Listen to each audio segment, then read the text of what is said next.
Okay, people. Hope you're doing well. Been checking with the fairies. I forgot again today. That's 2. This are the shadows. And nickel and knuckle. I'm not going to take 2. So we'll see. I just ate hashwa rice. And hashwa rice is like spiced rice with mincemeat in that you stuff with a Middle Eastern cuisine, or Levantine rather.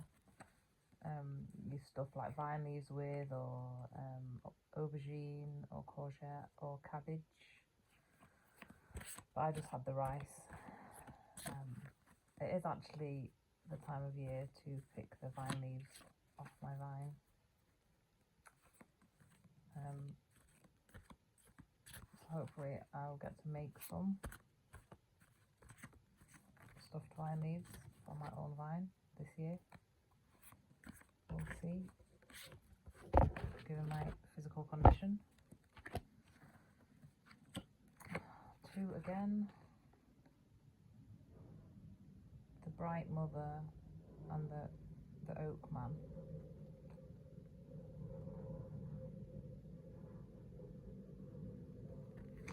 I only want 1 card. I don't know why 2 keep coming out though. I don't know. Only 2? That's loads. That's like half the deck wants to. I just need 1 card, please.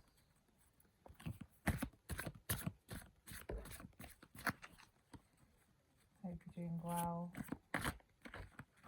Whatever time of day you're catching this.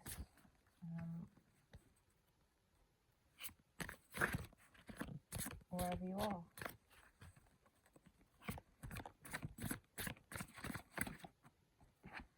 Okay. Lazy Moon's Laughter. 38. Okay.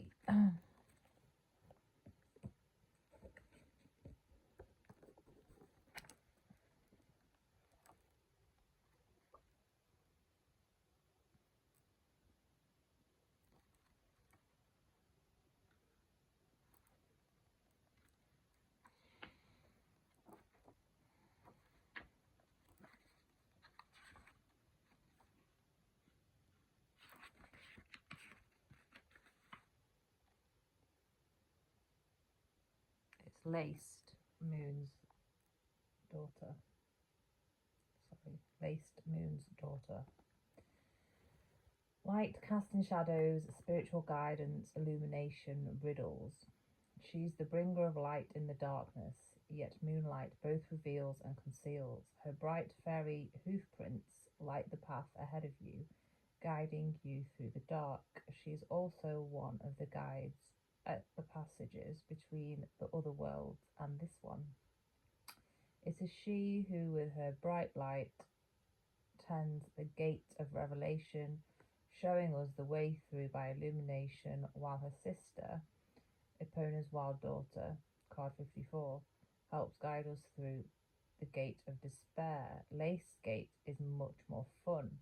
Yet, in the process of guiding us, Lace may pull a veil of cloud across the face of her mother, the moon, and 3 steps later we fall into a bog.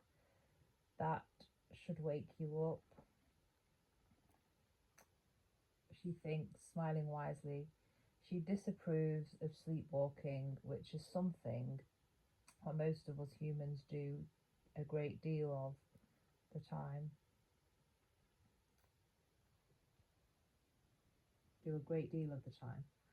That sounded like it was written wrong. The night contains too much magic and beauty and wisdom to walk through it unseeing. You may find her activities helpful, you may find them frustrating.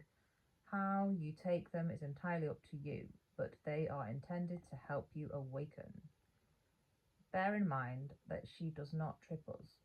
She merely places an obstacle or a pitfall in in our path and we, sleepwalking and unaware, step right into it. We don't have to do that. As always, it is our choice. Lace wants us to be open to the great unknown, to mystical, not necessarily magical experiences that teach us an expanded way to relate to the multiverse, all of the worlds and dimensions together. She is daughter of the moon, but she is also an illuminated child of unity, card 1, where Lost Gunner, the Frog Queen, card 59, wishes you to get in touch with your subconscious and find the treasures there. Laced hopes you will reach for your higher self, your not yet realized cosmic wisdom. You know far more than you know you know. There are places in ourselves that we may have feared because they are shadowed and unknown. We may imagine them full of monsters, when in fact they are inhabited by joyful spirits. She wishes us to explore this terra incognita because that is where much of our potential and as yet unexplored wisdom lies. Laced reaches into our deepest minds, opening long shut doors, illuminating and revealing the uncultivated ground of our being, our hidden senses and talents. She speaks to us in the language of symbols, as fairies often do, because words are so limited. Any one symbol may speak to us on many levels of consciousness and about many different aspects of being if we spend time contemplating it. All ancient languages are symbols, just want to note that there. Laced is a sphinx, and finding the answers to her profound riddles gives us keys to the multiverse. If you are attending to your dreams and visions and studying everyday occurrences, trying to discover the deeper levels of meaning in the symbols there, you are learning the language of Laced. That language is spoken by artists like Brian and poets whose works are informed by rich symbolism. Discovering it through study, through looking within ourselves, and through interaction with fairies not only teaches us the language of fairy, of art, and of high poetry, but it also gives us keys to our own psychic abilities and to the deep levels of our own psyches, where the singers and the creative force of unity are most easily found. Through revelation and the ecstatic experience of the mystic, Laced faces and leads us into the future. She prefers to let the old stuff of the past fade away in the illumination of insight and newly accessed wisdom. And this is what I have to say about these fucking AI freaks, that they don't know what they've done when they're hijacking people's work who have got deep roots, who have done such deep exploration and work within themselves in order to be able to outwardly express themselves in the ways that they do, and hijacking that work, not knowing how it was all, all the everything that went into putting it all together.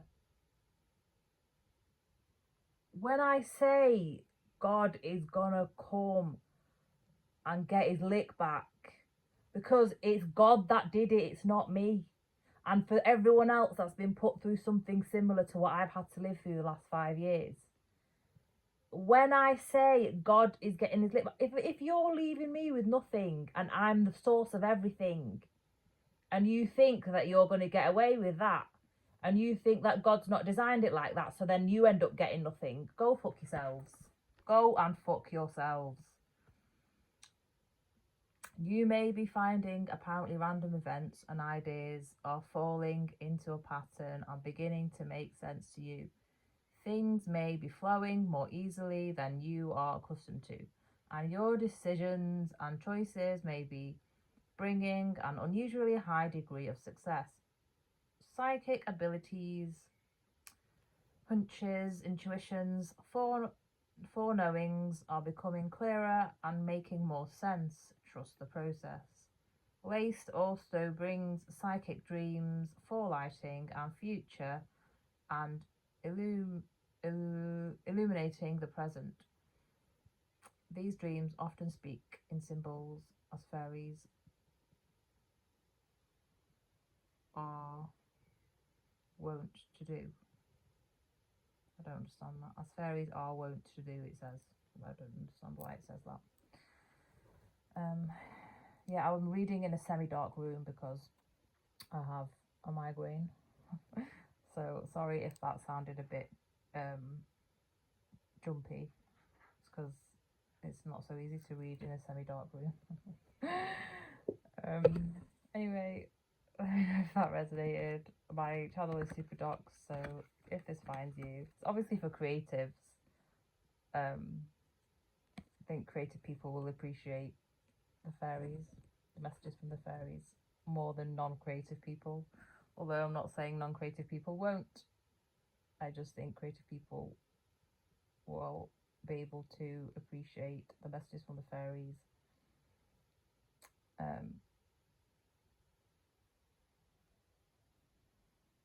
In like they'll be able to relate in different ways as people who practice their art and are devoted to their crafts.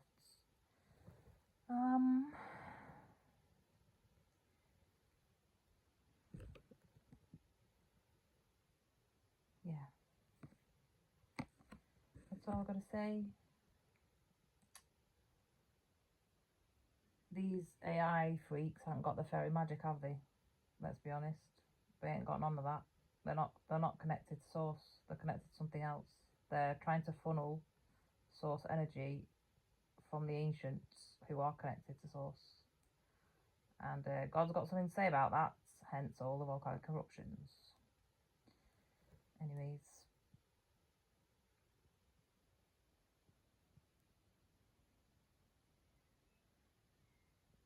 It's actually like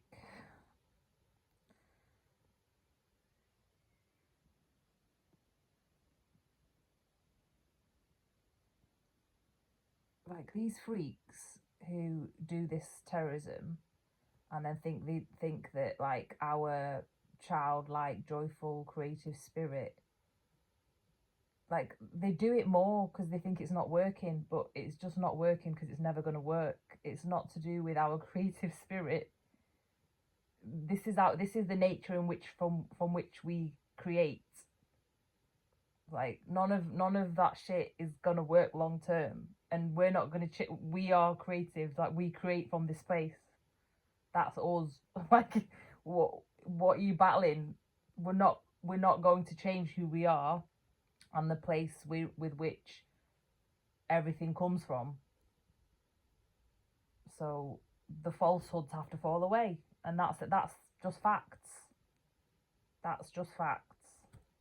So when God gets his lit back, because that's who they're battling really, then they can't be acting surprised and shocked about why they try to fuck up people's lives and then why theirs is getting fucked up. It's ridiculous. Take care, people. See you in the next video. Bye.